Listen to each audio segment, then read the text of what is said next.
In this episode, we'll be helping you to make sense of your renovation quotation. As you can see, I pulled out one of my quotations that we finished for our customer. In this quotation, you will see that at 1.4, there's demolition of their floors and the wall tiles of the kitchen and toilet as well. There's also a lot of demolition of the old carpentry.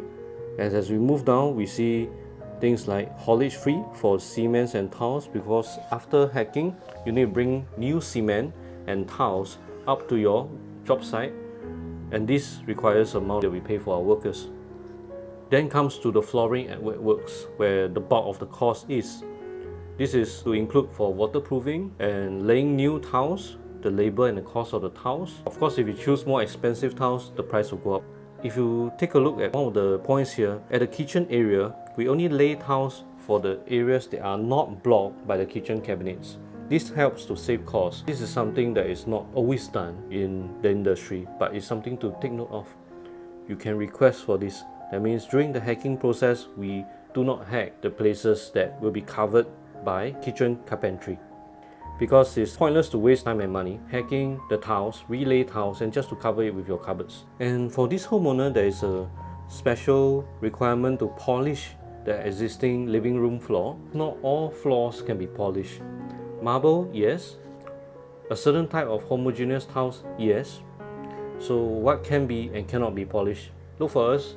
Let's go through your site visit. We can advise you on that. We physically need to see the edge of the tile to be able to tell you. Then we move on to the shower enclosures, which is a glass shower. When you hack a toilet, all the old toilet bowls and accessories are usually removed and thrown away. So you do have to factor in the cost of buying new toilet bowls, toilet accessories, shower sets. And next, we move on to the lighting, the electrical works. Next section, we have painting, fairly standard. Then the bulk of the cost as well. Not as much as the wet works in this case, but still a substantial amount on carpentry works. We can see that the first part is the kitchen. Then there's also a kitchen sliding glass door. There are wardrobes in the bedroom, and a screen at the foyer area, followed by 2 toilets vanity, 2 toilets mirror cabinet, the toilet doors, and new doors for the foyer. This is roughly what goes on in a 5-room renovation. Of course, there will be additional costs if we face VOs, variation orders. Why would there be VOs or unexpected costs that happens during renovation? It's because when we assess your flat, there are things that we cannot see.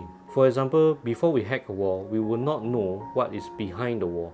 Sometimes in between the wall, there is buried electrical pipes, there is buried plumbing pipes. And if the plumbing is damaged because of the hacking, we will do repairs to it. If the damage is too severe, we need to rerun new pipes. There could be structural issues. For example, during the hacking process, we discovered that some of the areas are cracked, or even for very old houses, the neighbor's house below will experience some form of cracking of the ceiling because of the hacking above.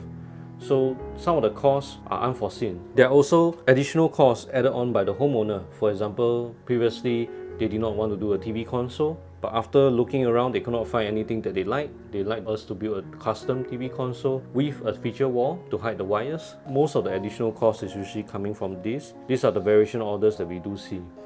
Lightings. If you are buying your own lights, you need budget for that. Doors, windows, metal gates and grills as well. Those are also going to add up to your cost. In conclusion, how do you make a fair comparison across different quotations? The easiest way is to bring them side by side and put out an Excel sheet and start keying in figures based on different categories within the quotation. Categories like demolition and wet works, carpentry, tiling, electrical, plumbing, your doors, windows and grills, and things in the miscellaneous department. So with that, you can then compare the quotations based on apple to apple comparison. But there is something to take note. Cost is not always the first priority. It is true that there are contractors, companies, IDs out there that can charge very cheap to finish a job. But at what expense? In terms of quality, workmanship, and shortchanging you of the correct materials. Look through whether they are legit. Go to their Facebook page. Go to their website. Do they have customer reviews? Try to find out what are their previous jobs. try to see if they have ongoing projects, and generally, what's your vibe of that person.